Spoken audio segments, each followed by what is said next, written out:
You wanted the best. You've got the best podcast. The hottest podcast in the world. The Chris Voss Show, the preeminent podcast with guests so smart you may experience serious brain bleed. The CEOs, authors, thought leaders, visionaries, and motivators. Get ready. Strap yourself in. Keep your hands, arms, and legs inside the vehicle at all times, because you're about to go on a monster education roller coaster with your brain. Now, here's your host, Chris Voss. Hello, this is Voss here from the ChrisVossShow.com. There you go, ladies and gentlemen. There, and ladies, things that makes official. Welcome to 16 years. 24 episodes of the Chris Voss Show going on 2,500. Welcome to the big show. Refer the show to your family, friends, and relatives. Get involved in the project. Get involved in the mess. Get them to learn and be smarter. You know, we got the holidays coming up, and you're going to have to spend time looking at them all for Thanksgiving and Christmas. Make them smarter. Tell them to go to goodreads.com/Chris Voss, LinkedIn.com/Chris Voss, Chris Voss one, the TikTokity, and all those crazy places on the internet. Today, we have an amazing young man on the show with us today. We're going to be talking to him about some of his insights and some of the ways that you can improve the quality of your life and other people's lives and all that good stuff. Dr. Adam Dutch Hazlett is a renowned expert in neurodiversity and inclusion, widely recognized for his innovative work in the intersection of the humanities, disability advocacy, and equitable design. A Fulbright specialist in education, he was honored in 2025 for his international leadership in universal design and neuro-affirming approaches to learning. He holds 2 master's degrees and a doctorate in humanities, as well as professional certifications in disability inclusion and neurodiversity. He brings both scholarly insight and live-world experience to his work. Diagnosed as autistic, he has been teaching humanities at college level for over 25 years. He currently serves as a tenured professor of humanities at Henry Ford College in Dearborn, Michigan. In 2025, he was invited to speak at Yale University's Cultural Autism Studies at Yale Summer Program, where he presented on neuroaffirming practices and inclusive education frameworks. He's leading the development in Michigan's Disability Empowerment Conference, scheduled for October 24th, 2025 in Dearborn, which brings together state and regional partners to support late identified and self-advocating neurodivergent adults. Welcome to the show, Adam. How are you? Thank you for having me. I'm doing wonderfully. Thanks for coming. We certainly appreciate it. Do you want me to refer you as doctor during the show or Adam? It really doesn't matter. I mean, as long as it's not hey you or buddy, I always tell my students whatever makes them comfortable. So, I often go by Doc, so Doc will work wonderfully. Oh, Doc, there you go. I like that. So, Doc, give us your .coms. Where do you want people to find you on the interwebs?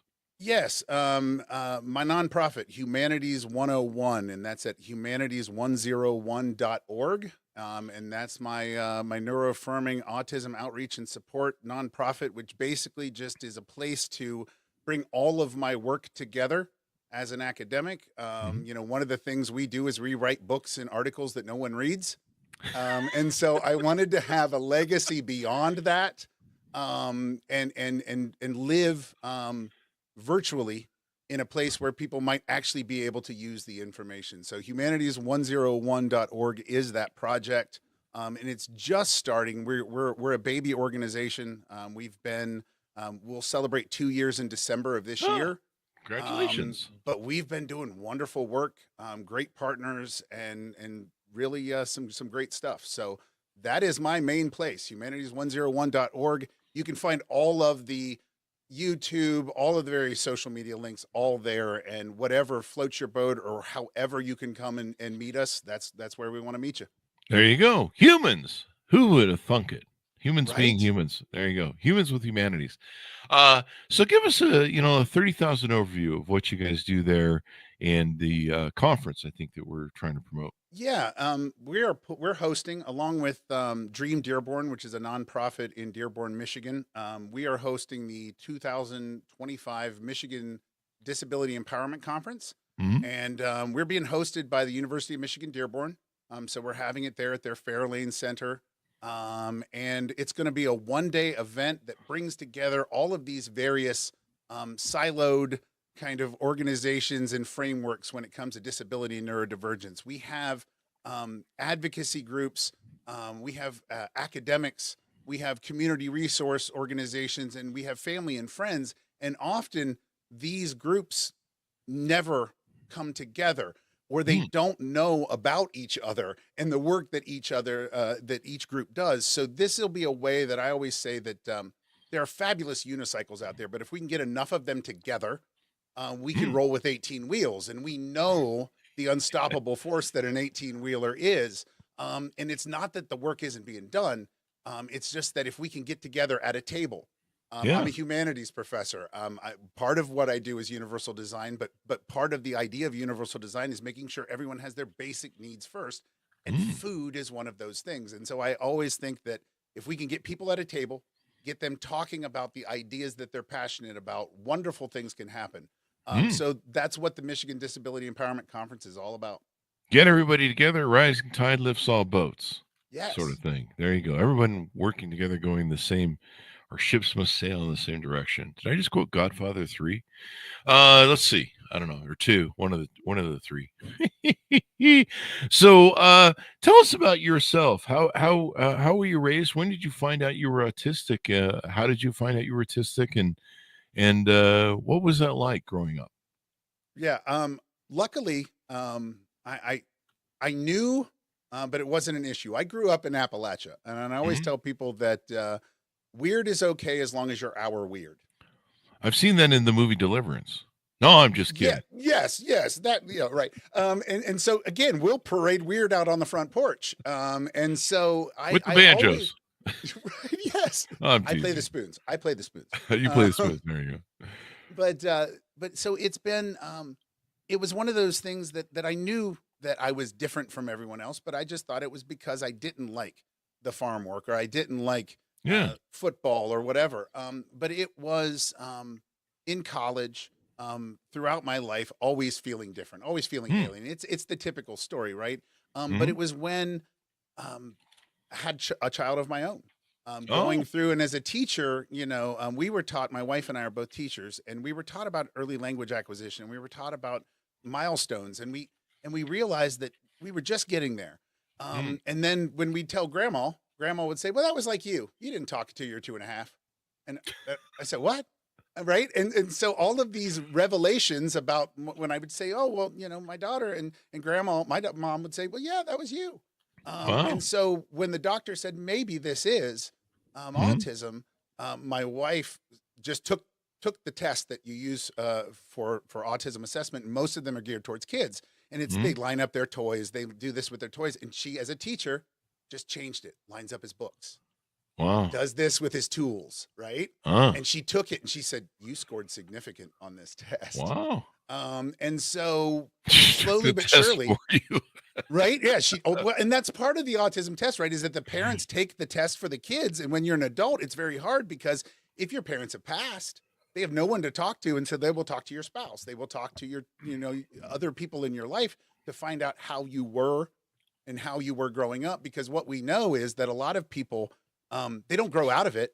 They grow to hide it. Right. My wife took the test for me, and she determined that I'm an asshole, but that was really easy to figure that out. I scored high on that one too. My wife must have had the same. Yeah. Kind of weird how that works, isn't like it? 99th percentile, right? Kind of weird how that works. It is. So at that point, was it a shock to you? Was it awakening? Was it denial, where you go, I don't know about it, or most life-changing nothing. Okay. It was the most life-changing nothing, because it made all the dominoes line up. You see all of these black tiles on the floor until they knock them over, and then you see the picture that they make. All of the old past things and all of the awkward pauses and stuff, it all made sense, and then became the real work. I mean, of unpacking and learning how to cope with everyday life. That people, I thought that everyone could hear the fluorescent lights. Oh, really? Right. Yeah. I thought I drink them. No, I'm just kidding. Don't do that, folks. I thought everyone could hear the compressors and knew the sounds of different rooms until I learned that they didn't. Really? Wow. Full on doctorate in humanities, expert in things human, reading a book and looking at my wife and going, wait, you don't? And she says, absolutely not. And I'm like, oh man, like I'm reading this, You Are Autistic Now. What to do now book. You're just like, I've been normal going through my world, man. I'm fine. The rest of you guys are weird. Thought I was handling everything wonderfully. Just thought, and it was great because we were sitting at dinner. And this was after, identification, and I have some earplugs in to soften the noise of everything. And I start to speak with my wife, and she says, what is that voice? And I said, what do you mean, what is that voice? And she said, we went to college together. I've known you for a quarter century. I've never heard that tone of voice. And I said, well, I don't hear the waiter. I don't hear the kitchen. I don't hear all of the noises. I can sit here and talk with you. And she said, it's foreign to me. And so even, it's just a small thing that when you realize that other people go through this, but not everyone goes through this, you start to give yourself a little grace and a little patience. There you go. Now, were you wearing the earphones for the first time in that restaurant, or why did your voice change, or how did it change, or why? It was probably, it was the first time in public. Right. And so it was the first time going out and lunch, and she noticed that I'm kind of fidgeting, and she says, try the earplugs, and they're loop earplugs, and I just plug them in, and they're kind of like those foam ones that you might wear at work. Okay. For ear protection. And I could hear her. And I wear those to concerts. I grew up in the 90s and early aughts going to concerts, and that was what you took, right? Pete Townsend told us to wear our ear protection. And so I wore my ear protection. And so it was the fact that it wasn't, the volume in the room wasn't at the pitch that it always is at. So for me, so it was affecting. For me, my timbre and my pitch and even my tone, I was projecting in a teacher voice 24/7. Wow. It's always been an issue. I've had girlfriends tell me that I'm a little bit bossy, but they're like, we want you to lead. And I'm like, well, make up your mind. That's interesting. So then you start kind of really embracing who you really are, maybe? Yeah. And are trying to figure out who you are again? Yeah, it's an unpacking process and really reconnecting, I think, would be a good term. There you go. Because like I said, you kind of lose who you are by packing on all the rules of other people and all the expectations and things. Because again, it is a social, communication, right? Disorder, as some people like to call it a disorder. I don't. But as it causes disordered communication in some people, but it's often two ways, right? We deal in communication. We know that it's a two-way street, sender and receiver. And so it really was learning how to receive my own messages and listen to myself again. Wow. I was twice the size I was, or that I am now. I was 500 pounds and learned. Oh, really? I'm an oral stimmer. And so when I learned that I was an oral stimmer, and I could replace that with other stims and other fidgets, and then other medical help, I was able to drop half my size and become half the man I used to be. Now, what's an oral stimmer? An oral, basically the idea of chewing. So when you think about nail biting, hair chewing at a young age, right? Young elementary school hair biting, chewing on clothes, but then it also then will manifest because people tell you to stop biting your nails, stop chewing your hair, stop biting your shirt. So what do you move to? You move to things that are socially acceptable. There's gum, there's candy, there's those types of things. And we know, or, those of us that grew up in the 20th century, other maladaptive things, right? There was smoking, there was, all of these things that you could do to bring, something to your mouth. And it's not different. It's not new because my grandpa sat on the porch with a toothpick in his mouth 24/7 on a swing. Right. And I know one of the therapies that I do now as an autistic adult is I'm told to go and swing, that I'm told to go on because the idea of you feeling your body moving through space and whatnot. And here I am with a toothpick in my mouth on a porch swing going, wait, the doctor just ordered me to act like grandpa. So autism was always there. Right. Yeah. It's just how we have communicated the way we care for even ourselves. And so I learned to care for myself and listen. And that was the big thing. Well, that's probably a big change for you. I mean, and we all go through this journey of life where we try and understand ourselves more. Or some of us do. Let's put it that way. I think some people are avoiding it at all costs, but trying to understand ourselves more, what we're about, what we're, how we tick and things like that. And I mean, sometimes it takes a while to create a huge mess behind you of wreckage, and then you look at it and go, maybe I should go to therapy or something. Yes. So, yeah, lots of interesting stuff going on that way. So, on this conference, you're going to hold this, get everybody together. I know you've authored some books and things like that. What are some other things you do at the foundation website that we're talking about? Yeah, we work with community partners. We've worked with universities, with museums, even with churches, Mhm. working to make their systems and their basically just their community more affirming for those within it, and even some Mhm. of the organizations that have programs for children with autism or children with developmental disabilities, welcoming them into the community organization or welcoming them into the church. Mhm. They're often understood through our lens, Mm. right? And so what we do at Humanities 101 is really work with organizations to help them figure out their communication framework and Uh-huh. learn to listen to, be it their customers, be it their employees. Often there are lots of neurodivergent employees. Mhm. And so we help build out systems where Mhm. they can listen and respond, because we know that organizations are hard to do both. They're Mhm. not built to do either. Mhm. Um, and so one of the things that we can do, though, is empower people within the organizations and within the institutions, both at the leadership level and on the kind of boots on the ground level, to be able to understand how to communicate what they need, how Mm. to communicate the things that make the workplace better, the school play, the classroom better, the home better, right? Mhm. Because these are all of these places, and like I say, these silos that I'm trying to get together at the conference. These are the silos that at Humanities 101 we're constantly trying to work to bring in communication with one another, as discordant as sometimes that is, Mhm. because policymakers don't like to hear from disabled people. Mhm. Sometimes the caregivers of disabled people don't like to hear from disabled people. And I will speak as a disabled person. Sometimes I don't like to hear the cold hard truth Mm. of reality, right? And that Mhm. that there are times where I have to be inauthentic in order to communicate my needs. That I Mhm. have to, as they would say where I grew up, suck it up, right? And make the words Mhm. happen.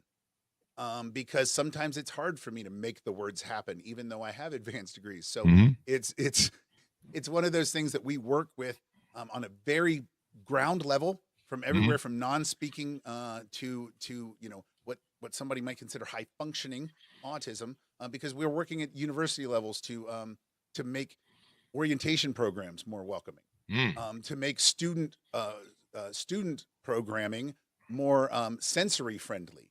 We Mhm. know that whenever you walk into a public school, it's fluorescent lights everywhere. So one of my big things, being a longtime public teacher, is what can be a low cost fix. Mhm. So we like to go into organizations, institutions, and places and work both not on their frameworks but also on their environment and say we can do this on the cheap. And Mhm. that's why we talk about micro accommodations, less than $300 a day, and can help more than 300 people. We consider that a win-win. Yeah. So that's what we do. We promote that idea of, under $300, because $300 a day is one of the numbers that they throw you out when you ask how much is the median salary of American workers, Yeah. right? And when we talk about accommodations, a lot of people talk about them being too expensive. So Mhm. as a public school teacher, I know we got to save money. Mhm. So if we're going to implement things, we need to make them cheap but also effective. And you call them micro accommodations. Micro accommodations. It is another word for universal design for learning, Ah, right? there you go. Universal design for Because learning. I have gotten money. I've gotten grant money to design space. And when I talk about universal design, people's eyes gloss over. When you Mhm. say the word micro, they lean in. It's Mhm. the same thing. Universal design for learning preaches the idea of cheap, low tech, highly effective, But we always focus on the flashy, Okay. the actual tech, right? We Mhm. think about, when we think about accessibility, we think about elevators and computers. Mhm. We don't think about signage, Yeah. simple making sure that people know where the bathroom is. Used to be a skill, but now I think it's a lost art. Yeah. There you go. There you go. Well, the one thing is we want to talk about too is it's back to school time right now in 2025. You want to talk about parenting tips for back to school neuro affirming parents that have kids that are on the spectrum out there. Give us some of those if you would, please. Yeah, it is very important, right? At back to school time, new teachers, new routines, new clothes often. Yeah. The itchy new tag clothes, and so it's important for parents to understand that our job, and I'll say this as a parent, our job is to respond and be there to listen, right? And what Mhm. we need to focus on is compassion, not so much compliance. Mm. There you go. Um, Compassion, not so much compliance. Yep, compassion over compliance, because a lot of us have been taught, and we know what the bells mean. And we Mhm. know that 7:15, if that's when school starts, that's when school starts. And we think of Miss Smith, who used to crack the ruler, or we think of Mr. Jones, who used to, blow the whistle. Uh-huh. And even though, again, your kids are going to face those trials and tribulations, we don't need to be the ones to deliver them, right? Oh. Especially with our neurodivergent children and our neurodivergent community and family members, right? And so Mhm. one of the common traps that I fall into, even this morning I fall into, is be ready. Like, look at this clock, and we push this compliance and this idea um of you can't be late, right? Mhm. And there's a point to where, or don't make a scene, or stop fussing, and these are all well intentioned, right? Mhm. When my kid goes out on the front porch and hoots and hollers because she doesn't want to go to school, I'm worried about the neighbors. I'm not worried about my kid. I'm worried about, you're going to wake up. Oh, what would they think? And that's my Yeah. mother. That's not me. Yeah. And so I leave, in those moments, I leave my kid feeling unseen and shamed, and like she's a problem, and she's not, right? I mean, the problem is she's got to go to school, and the clock, she's learning the rules of the world, Yeah. more so. And I've got to help her. So I'm trying to lead Mhm. with compassion. And that's one of the things that we teach parents, even when we do parenting coaching. That's again, another thing that we do, parenting coaching, but we lead with compassion and not control. Because when we Mhm. try to control the uncontrollable, right? All it Mhm. does is spin further out of control. We get more angry. We try to grip tighter, right? And we end up breaking the egg. We end Yep. up cracking the glass, right? And Mhm. so we have to enter with curiosity. What is happening? Why? What is hard about today? It's not the sock, right? The sock may be what caused the meltdown, putting on the sock, if your child's able to dress themselves, but that's not the sock.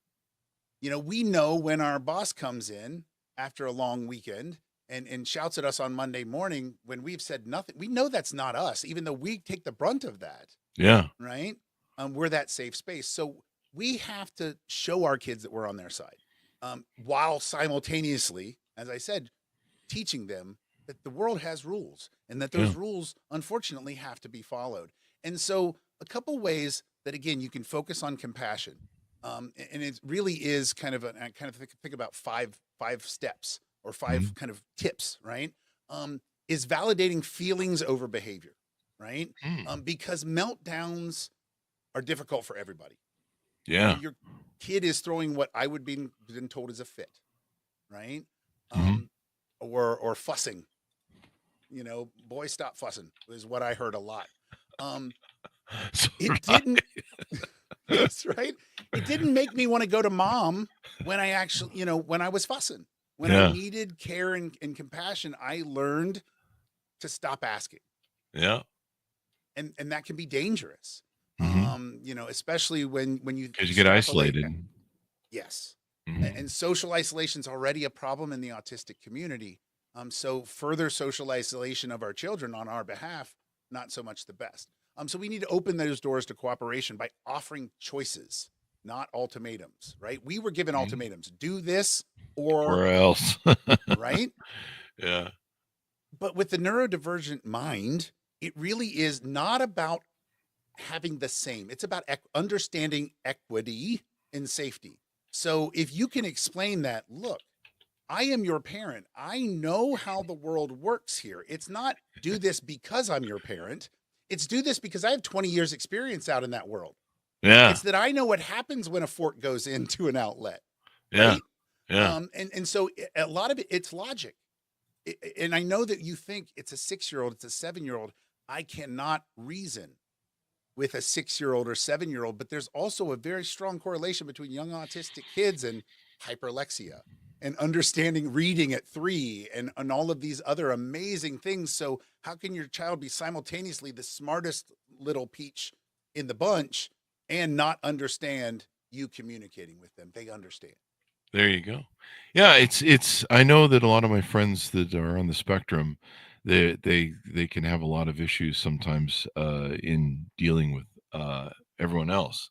And it's not that there's a normal or there's a right way or there's, some people are smarter than others. It's a thing where their communication style is different. To them, it's normal. And so we all have to learn to communicate and get along because, rising tide lifts all boats. Everyone's got ideas and a lot of autistic people are savants. I mean, they're brilliant, and many of them are really smart and can isolate and focus on stuff that kind of hyper focus, if you will. And so there's a lot that can be contributed by everyone. And so being able to get those voices, get those ideas in, and being able to have everybody communicate with each other is really important. Definitely. Yeah, and I always say, my biggest flaw as an autistic human is I take you at your word. I Mhm. believe what you say. When you tell me you want the truth, I give you the truth, and then when you're mad about it, I'm shocked. Sounds like the same problem I have with the girlfriend. Right? I mean, I remember consciously teaching my child about how to tell the white lie. And being, no, I understand that we tell you lying is wrong. However, if you're saving someone's feelings, it's okay. And the difference between myself as a parent and how I was raised was I don't try to explain that to her. I tell her it makes no sense. Yeah. I'm telling you as a bona fide expert, don't look for it to make sense because it makes no sense. Yeah, sounds like my girlfriend. The does my butt look fat in these pants, Chris? Do you want the truth or do you want the husband answer? Deflect. Deflect. I know that answer. I You just- deflect. You say, "Oh, Yeah, I just fake a heart attack at that point. Oh, my chest! Oh. See, I can got- do that now." Excellent. there you go. So, what else do we need to talk about and cover to promote what you're doing and awareness and et cetera, et cetera? Anything more we need to do before we go out? Yeah, a couple other things. I just want to remind everyone out there, right, that when I'm talking about communication here, and especially with neurodivergent individuals up through adults, Mhm. remember the golden rule of neuroaffirmation. Okay, if you want to help those in your community and in your family, remember that behavior is communication. Mhm. Right. And so if you see someone fidgeting, if you see their eyes darting, if and this, hopefully, if you notice that behavior, right, you Mhm. won't get flipping of chairs. You won't get eloping or running out of rooms. Because even as a full grown adult in the middle of Target and back to school, I have that little voice saying, run, run, Yeah. run, drop it and run, because it is hardwired in my brain. And I have to work to remind myself, you're not in danger. You're okay. You're at home. You're at Target. And so if we remember that the neurodivergent people around us, while brilliant, while, caring and all those other things, are constantly living in a state of fight or flight, Oh, wow. where you and I can get, where the neurotypical can get out of that. Mhm. Neurodivergent people, for all intents and purposes, live constantly in that. And so if Wow. we take those two together and realize that behavior is much, like my wife will say, like a baby deer. She says sometimes it's trying to feed me, like a baby deer. If you keep that image in mind, I know it has worked with me. Wow. Her softer touch has again, not reacting to, when she notices my behavior and she says, do you want to leave this situation? Would you like to go out to the car rather than walk through the grocery store with me? Whereas 20 years ago, it was walk through the grocery store with me. She's noticing that communication as well. And so that behavior, whereas I will say, nope, I'll power through. I'll suck it up. And she says, do you have to? Right. She's noticing that my body is saying, no, he doesn't want to. Ah, there you go. It's good that she's in tune to that. It really is. I think it's been hard lessons. I think it's honestly been hard lessons. She's learned the hard way. So there you go. There you go.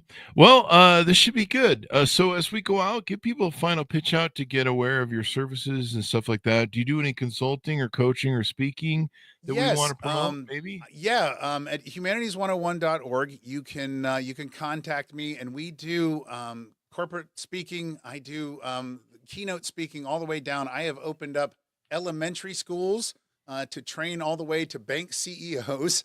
Wow. We do, like I said, we do environmental design to curriculum design. But again, one of the kind of pet projects of mine is parent coaching and neurodivergent professional coaching. Because when we look at numbers, those are the people that need help. The parents feel alone and isolated. And so I've gone and gotten some training in Ireland in some neuroaffirming methods to bring them here to the States. And I know that young professionals feel alone and isolated. And so the idea of creating communities and spaces where they can learn the resources to achieve the goals that they set, I'm all for it. So that's what we do at Humanities 101. So check us out. There you go. And that's important to understand. I mean, like I said, everyone has a voice. Everyone has a contribution they can make. And being able to, make sure everyone has communication and understand each other is really important because, a lot of people that I've met that are autistic, I mean, they're really brilliant at some of the things they can really focus on. And then I've seen the savants that are autistic, and it's just crazy, just wild. They're way smarter than me, that's for sure. So there you go. Well, thank you very much for coming on the show. We really appreciate it, Adam, and thanks for bringing a highlight to this. And maybe that'll help some other people with their relationships and stuff to make better relationships as well. Maybe you need to start a relationship sort of advisory thing on how to get along with your neurodivergent partner and stuff. That is something I have been pitching to my wife every other day. There you go. In fact, we had a friend. I'm going to refer to your event. Why is Daddy sad? Let me pull this book title up.